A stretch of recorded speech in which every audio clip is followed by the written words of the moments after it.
Hello everyone, and thank you so much for joining us this evening for the live stream of Requiem for a Fading World. My name is Karen Tapman and I'm the composer and conductor, and I'm here with some of my collaborators. Hello, my name's Rosie and I'm the lyricist, and I also played some percussion during the Requiem. I'm Becky, I am the dramaturg and I was one of the sopranos in the choir. We will shortly start the Requiem concert video recording, and it will play for approximately 60 minutes without stopping.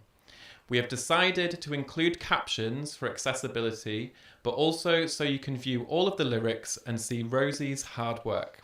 The captions can't be turned off due to the nature of the live stream, but the video will be uploaded to my website afterwards and you can view it again without captions if you would prefer to. We will also post a backup video in the chat of the concert itself, just in case something goes wrong with the tech, although touch wood, hopefully not. After the stream, there will be time for a short Q&A. If you would like to hear more about the project, then stick around and type your questions into the chat during or afterwards. During the concert video stream itself, if you select the full screen option in the bottom corner, then the chat window will disappear and it won't disturb you. So, on to the main event. We're really excited to share with you the live recording of Requiem for a Fading World, which was captured at Sage Gateshead on the 22nd of June 2023. To set the scene, in the not too distant future, in a post-apocalyptic landscape of perpetual winter, where all modern fuel resources have nearly run out, we follow two solo singers, a mother, played by Jackie Wicks, and a daughter, played by Emily Brown Gibson. Their separate journeys attempt to navigate this harsh, devastating terrain in opposing ways. The daughter leads an army into a deadly battle to capture and harness the last remnants of fuel resources available to mankind, whereas the mother searches for greener pastures by working with the natural world. In the mailing list email, you will have found a PDF download of the programme notes, which gives narrative descriptions of all 11 movements and will hopefully help you to follow the story. Now, without further ado, sit back, grab a drink, and enjoy the debut performance of Requiem for a Fading World.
My dear daughter, I hope this letter reaches you in the battlefield. I'm writing to warn you. Do not come back after the war ends. I'm leaving home.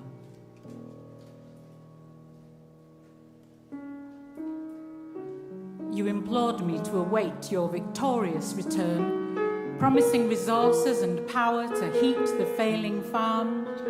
But what's the point? Now the earth is poisoned, the soil is lifeless dirt.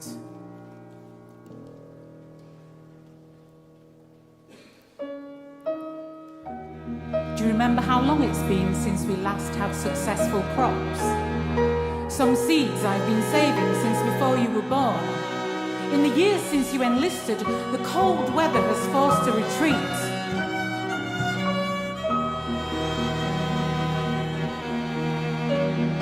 We filled the polytunnels and the greenhouses and our own houses with crops, pots of seedlings crowding at the windowsills. I sent the farmhands home. There's no need for gardeners in winter, but they dutifully did all the end-of-year maintenance, even washing the hothouse windows to let in as much of the meagre sun as possible. The farm was put to bed to await spring, a spring we're still waiting for. The world shrunk. Snowdrifts up the drive, up to the doors. Once the power ran out, we slowly burnt all the trees to keep warm. Even the orchard, the Blenheim orange and Erdmont russet, and the little apple tree we planted together, but I've kept the seeds of each.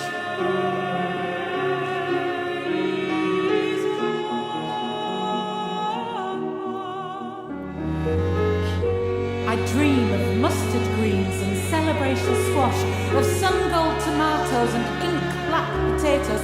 We had grapes once, you know. It's hard to believe, hard to imagine. But the twisted old vine is still there in the hothouse, right at the edge of the walled garden.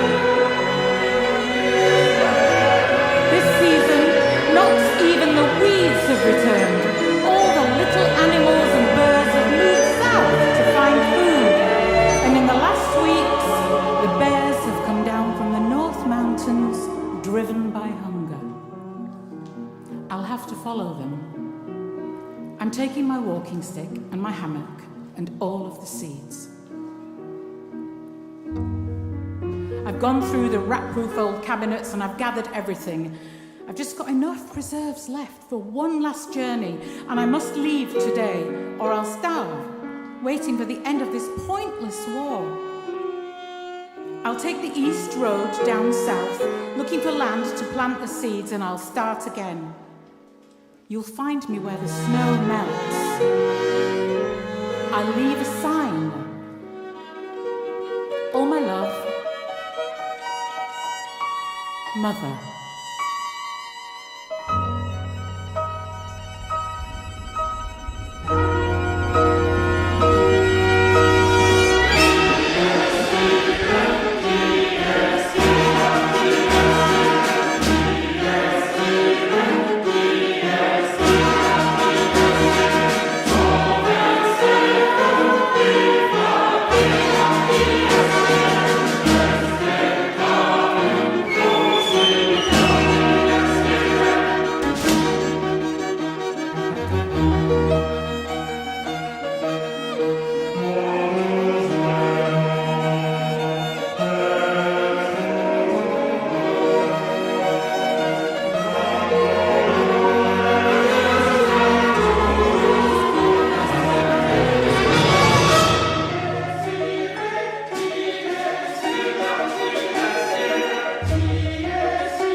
Frozen peaks and troughs of tracks, tracing trails of travel past, picking spikes in shattered ground, fog and flurries, soft and sound, walking staff, eyes down past, adrift in drifts, falling fast, silver shadows chase around, ruined houses huddled down, fireside, constellations, dark sky, consultations, north star, guide me through to break fresh ground, a new earthbound.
My dear daughter, I hope you received my first letter and are on your way to find me now, but I'm sending this just in case.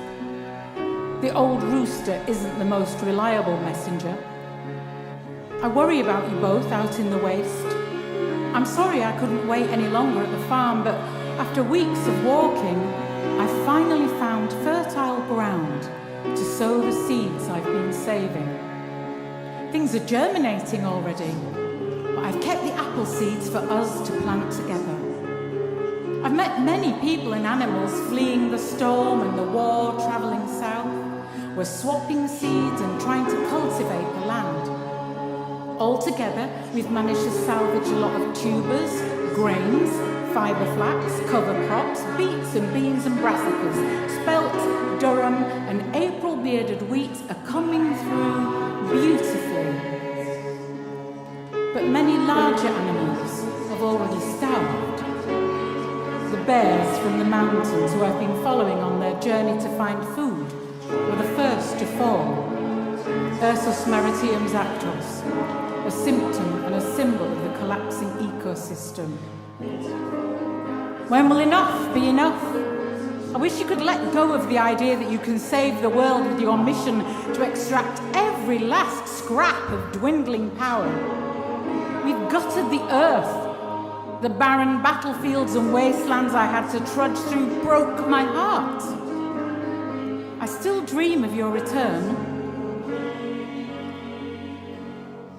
You could be so much help to us here, and it'd be a great joy for me to see you again. I know we've grown apart over the years, but I'd love to have you gather round the fire with me, like we used to. All my love, Mother. Gather round.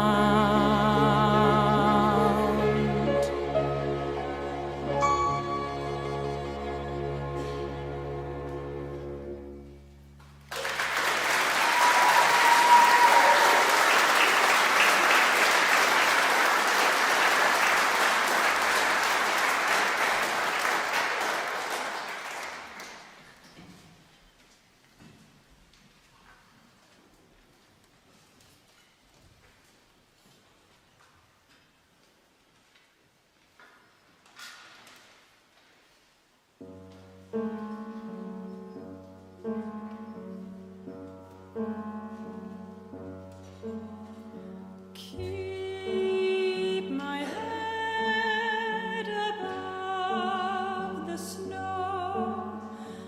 Focus on the road. I bear the source of life.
Keep the garden for us all. Guard my powers at all costs. I still dream of your return.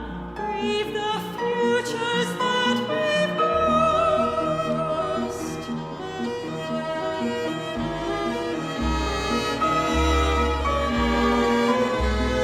On the lives that we once knew, feel the scenes yet to unfurl. Requiem for a fading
And there you have it, the debut performance recording of Requiem for a Fading World, with music by myself, Karen Tapman, lyrics by Rosie Bristow, and dramaturgy by Becky Musgrove.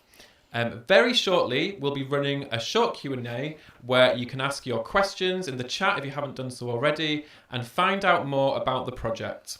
We will also be running the full performance and production's rolling credits after the Q&A, but you can also view these on my website as so many people made this project possible. I'll be releasing this recording of the Requiem as a limited run of CDs, but also for download and streaming from the 23rd of November this year.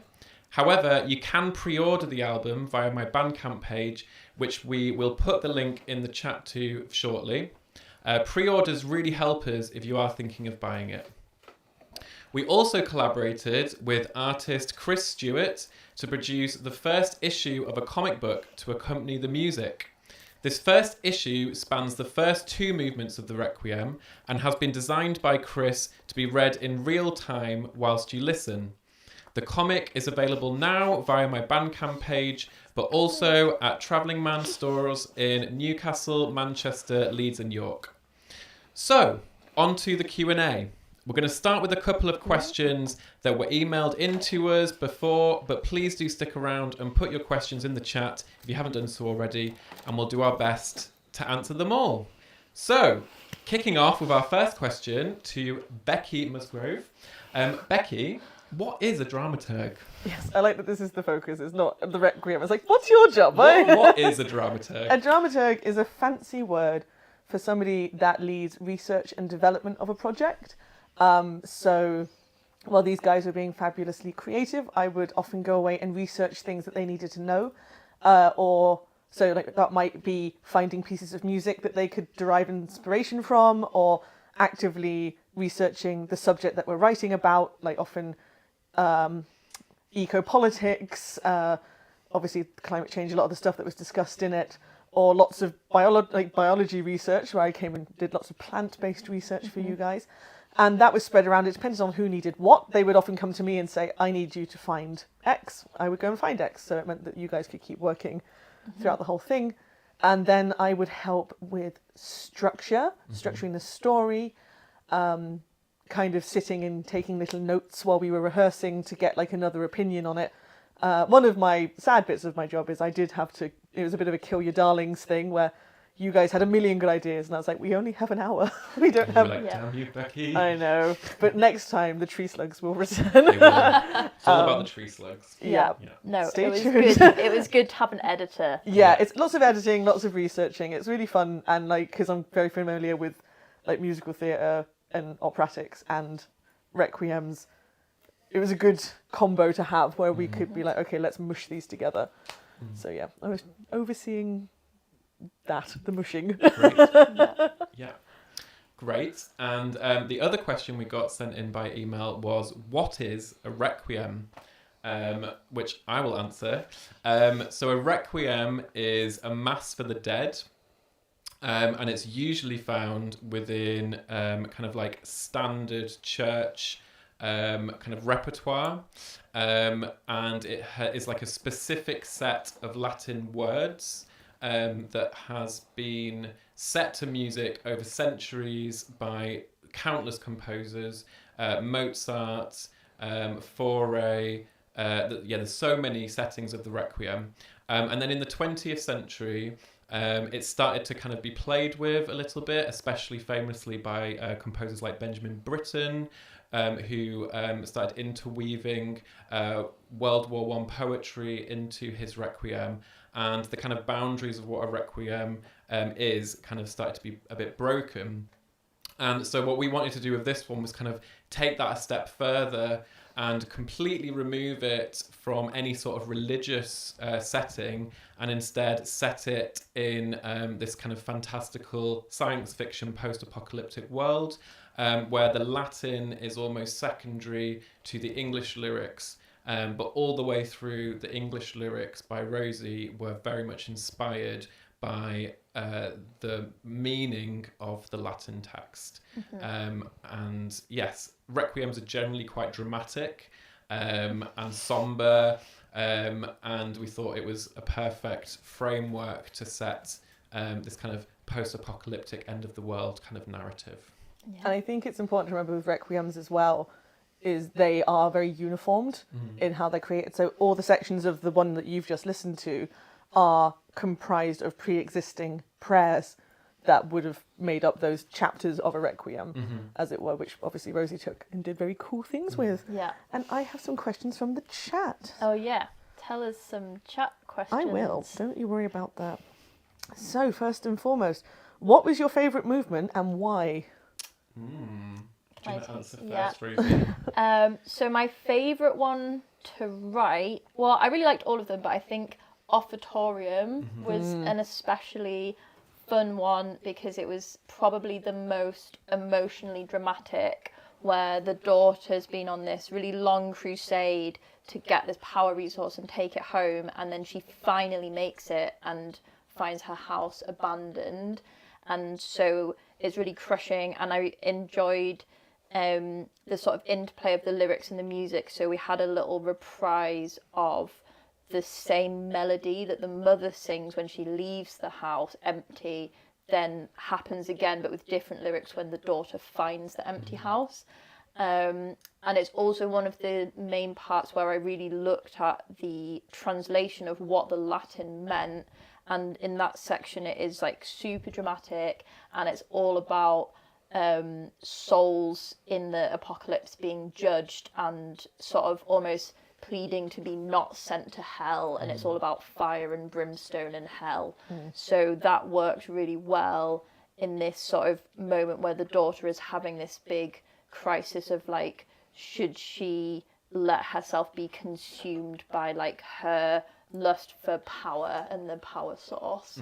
So it was quite fun to play with like letting the audience kind of in on a bit of the like drama of what the Latin is about, because we were assuming that the audience don't understand the Latin lyrics. Yeah. So We don't either. yeah.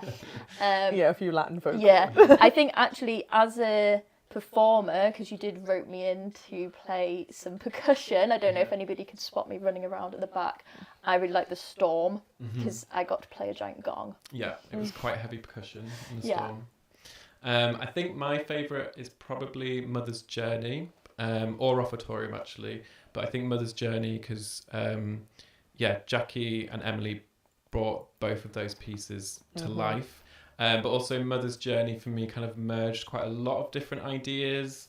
It had quite a lot of folk influences in it, but it also had like moments of drama, and for me it was quite like satisfying to both write and conduct. But also I quite like the ending as well. It ended up like that actually ended up being written in about 24 hours because we ran out of time. Don't say that. Yeah, I mean, what? No, it took Yeah, like it was written in less. months and months of development. But actually I think it turned out like Yeah, quite well at the end. Yeah. feelings. Yeah. Feelings. I'm a sucker for the Dies Irae. I just love a good Dies Irae. It's very fun to sing. It was the first one when I came into rehearsals. I think 3 weeks in, because we needed more people, just because of funding reasons, through no fault of anyone. So Karen was like, come on, in you go. And that was the first thing I arrived to. And I was like, oh my gosh. I was like, how long do I have to learn this? But that's become like a proper, like, that's a good driving song. You sing it in the car. I do. And I sing Lacrimosa in the shower a lot as well. So and Offertorium's just the drama. I'm a big fan of some drama. Right. Somebody's asked, what next for the project? Well, we have big ideas because what we Yes. don't want is like so much effort and energy from lots of different people, like much more people than are sat on the sofa went into this project, and we definitely want it to live on, and we're putting a lot of energy into releasing this music and sending it out to festivals. So we're really hoping that there'll be more performances, maybe even like a studio recording of the Requiem. But also, we couldn't stop at just one Requiem. So we've got ideas in the pipeline for a 3-part trilogy of Requiem for a Fading World, whereas this would just be part 1. And we are going to put that into development very, very soon. So watch this space. You've started writing some songs I have already. started writing for some it. songs. We're yeah. going to bring it up to like a 3-hour-long Verdi situation Yeah. It's gonna be when you epic. can't go home. Yeah. What was the development process like? It was good. It was long. It was at the Sage. Yeah, so actually we should probably just say a little bit about Sage Gateshead. So this entire project was made possible thanks to Sage Gateshead, also from Help Musicians and PRS Foundation through their funding. And it allowed 8 months of time and creative space and resources for us to write this music and kind of test out ideas and collaborate with different people. So on that side of the coin, it was absolutely fantastic and was a completely unique opportunity in the northeast of England, and one that we were like so grateful to have. On the other side of the coin, we definitely like bit off a lot of work. I mean, we managed to chew it. Yeah, so we in the did end. just about manage to chew it. And it took a lot of dedication, and maybe some other things in our lives took a bit of a backseat. But I am really happy with what we produced, and yeah, I wouldn't change a thing. No.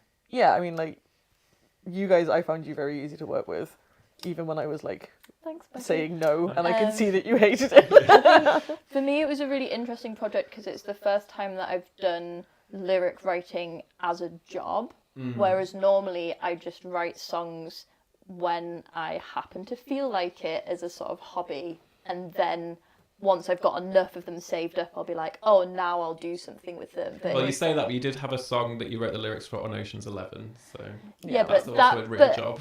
Modest. But I wasn't. But that wasn't like to commission. I just like wrote that when I was like hungover in a cafe or something. And Oh, and then they like. No, but you know what I mean? Like, I just yeah. wrote it, like, for fun. Whereas this, I was like, oh, I've got, like, a deadline. But that was really good. And we went into the rehearsal room, like, every Tuesday and sat down and were like, right, we're going to write some music together. And we kind of had a few different methods. So sometimes I would write lyrics first, and then Karen would use that to like inspire the music, and then a lot of the time it was the other way around, or we would like both be inspired by the original Requiem lyrics and do our own things with it. So yeah, we tried out like a lot of different. It was like a collage. Yeah, it was nice. And I nipped in and out as per when you needed me, really. Like, we did actually do some actual collages as well. There's a lot of collages. We did a lot of like big paper. Big Get the mood big boards. There's paper a lot out. of big paper around. Question for Karen. Which composers did you take inspiration from when you wrote the music? I find that a really hard one, just because I listen to so much different music, and on one side of the coin, I'm like really inspired by like Stravinsky, Sibelius, Benjamin Britten, but I don't actually know how much of them have gone into this, if you know what I mean. I feel like there's obvious parallels with Benjamin Britten, just in terms of structure of the Requiem. But then I feel like there's a lot of folk influences in there as well. And actually there's a lot of influences from the other kind of music that I really like Evanescence. Yeah, like gothic metal. Yeah, like gothic metal. Yeah. I'm a absolute massive fan of that kind of music, and I feel like that all kind of like jumbled together to make the Requiem. Yeah. But then at the same time, there's maybe moments of even like Disney in there. Maybe there's some musical theatre. I feel like Joe Hisaishi, who writes Studio Ghibli's music, was definitely influenced in there. So yeah, definitely a lot all of over the place. space, like things. Yeah. Question. I love the ensemble sound. Contrabassoon/complex percussion is not typical for a small ensemble. How did you come to this delightful orchestration? Were there any compromises? Okay, well, I'm definitely a sucker for like an underdog, so I'm like obsessed with violas, and I love contrabassoon, so I just like knew they had to be in it. But also the contrabassoon to me is just like the underlying dread of the world. Day one was a contrabassoon. Yeah, it was like always had to have a contrabassoon. And then I just obsessed with percussion, so I just knew there would be so much percussion, and thankfully, because we only had Will, who's a natural percussionist, and then Rosie, who did amazing. I'm not a percussionist. You are a percussionist You are now. I just hear And then things. also Jackie and Emily, the two soloists, were very gracious and said that they would also be percussionists. So we ended up having 4 percussionists And then on bassoon stage. and flute jumped on at one point as well. Oh, And the bass and the drum bassist. the horn. But anyway, everybody. But yeah, compromises, I guess. The only compromise is that I was actually really happy with the ensemble by the end. I thought everyone pulled together and it was an amazing sound. And yeah, I was just really happy with how it all kind of like jigsawed together. But my only compromise would be that I guess this was written initially for like a full symphony orchestra with like a 50-piece choir. And That's quite expensive. Very expensive. And it wouldn't fit on the stage. It wouldn't fit on the stage. I did try and make the stage, let me do it in stage 1, but you know.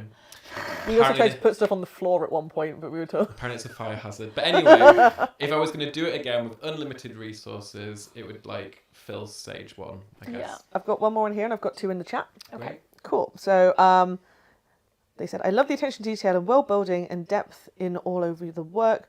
Which part was most challenging to compose and arrange? I think the most challenging was the disarray, because halfway through the project, I managed to somehow convince the Royal Northern Symphonia Orchestra to do a workshop with me and Rosie, where I scored up the disarray and Mother's Journey for them to play without soloists. So it was purely instrumental. And that was an amazing opportunity to hear it on that scale, but it also meant that I scaled it up past what was potentially possible on the actual Requiem, so I had to kind of scale it back again, but there was too many things that I wanted, and it's already quite a complicated rhythmic piece with lots of layers. But I feel like we found a balance, and then when I actually came to conduct it, I got a real taste of my own medicine, because I suddenly was like, oh my God, I've got to conduct this, and it's like going into 5 and 6 and 5. And yeah, I could just see Rosie being like, It was like that 16 bars in the middle, isn't it? Where it's just like, oh. Yeah. I But was we just got like there. counting Yeah. furiously, trying to like hit things at the right time, being like 1, 2, 3, 4, 5, 1, 2. Yeah. But we got Difficult. there. We did it. I don't think I can go back up in the chat. I think it was basically, sorry to surmise you, but you've disappeared off into the ether of the internet. I think it was kind of talking about how like making classical music accessible to people that wouldn't normally consider going.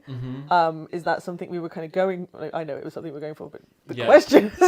Yes, I feel like that was a foundation of the whole project. Like right from the get-go, when we pitched the Sage, it was kind of about that, and we wanted to do that through mixing different genres such as the folk and like elements of Disney and musical theatre with contemporary classical music, but also through the narration and the characterization and kind of backstory and narrative, and obviously especially the comic by Chris Stewart. And we had lots of really amazing feedback from audience members who came on the night, who said like they would never have booked to go to a Requiem normally, but because of the comic they felt they could, or they hadn't ever even seen a classical music concert before, and now they would come again. So yeah, it was definitely a really important part. And I think a really nice thing about the comic is that now it's on the shelves in Travelling Man, and people who don't know anything about us or classical music or anything to do with the Requiem can pick up that comic, and they're seeing the visuals as the first point of call, but then they also have the option to listen to the music on my website at the same time. And it's just kind of like a different way of accessing classical music. I think it was such a nice vibe because like being up in the choir, obviously I had time where I wasn't kind of constantly doing stuff like you guys. Like there was movements where the choir didn't do anything at all, so I could kind of just sit and absorb it.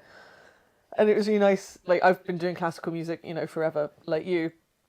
And I really liked the fact that you guys came out and you were like clap between the pieces. Like I think that was really nice. I think it really set people at ease. That was a big bit of feedback I got. And yeah, I think it was such a nice vibe. It wasn't like sit in the dark and listen. Like there was a lot of audience members, like kind of, you could see how excited they were getting, and like they were like expressing that, like kind of like bouncing in the seat and stuff. And I was like, this is such a nice vibe to have at a classical concert, because like I can't even count the amount of times I've been to a classical show and I'm just like, oh my God, the drama. But like you can't do anything because there's like an etiquette. So I think like You want to break that etiquette down. totally, because Yeah. at the end, that's what's going to kill the industry. It won't survive. Exactly. Ultimately.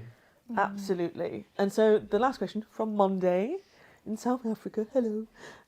There's something incredibly cinematic about this Requiem. Would you ever entertain the idea of it being filmed as a full-out feature film? Yes. If we were loaded. Definitely. So the original idea that I pitched the Sage without doing the budget was that it was full symphony orchestra, 50-piece choir, and it would also have a backdrop of stop motion animation film, and there would also be some key characters like the bear and the rooster, which might not make much sense if you haven't seen the comic, but there would be key characters that would be actual live puppets, but also we kind of imagined it cinematically as we wrote it. So as we were literally writing the different sections in my head, I was thinking from this 10 seconds to this 10 seconds is when the rooster flies over the plateau and we see this below us. So we were really thinking about it cinematically and very visually throughout. And I would love one day for it to transform into an animated film. Yeah. Yeah, definitely. There's like lots of, I think all of us did like concept sketches and stuff, you know, kind of before even handing anything off to Chris, where we were like, this, can you like write this as music? Yes. It's just like a drawing of something, Yeah. you know, like. And I think Yeah. we all have those in our notebooks. Now, Yeah. that It we was almost occasionally like an find. alternative graphic score, as in Yeah. like graphic scores which are like very abstract, and it might just be like a paint stroke here and a little blob here and a little blob there, and then you hand that to the musician as a piece of notation rather than the little dots on the page. Whereas this was almost like a more fully formed, less abstract graphic score in our head, which we then transformed into standard notated music. You transformed it Yeah. at the end of the day. We just gave you loads of drawings of electric roosters and we're like, this! Very important drawings. Brilliant. Okay. That's Well, everyone that's else. all the questions. Well, thank you so much for dedicating your evening to join us on this live stream of Requiem for a Fading World. We're going to now roll the credits of everyone who was involved in it. And yeah, thank you so much and good night.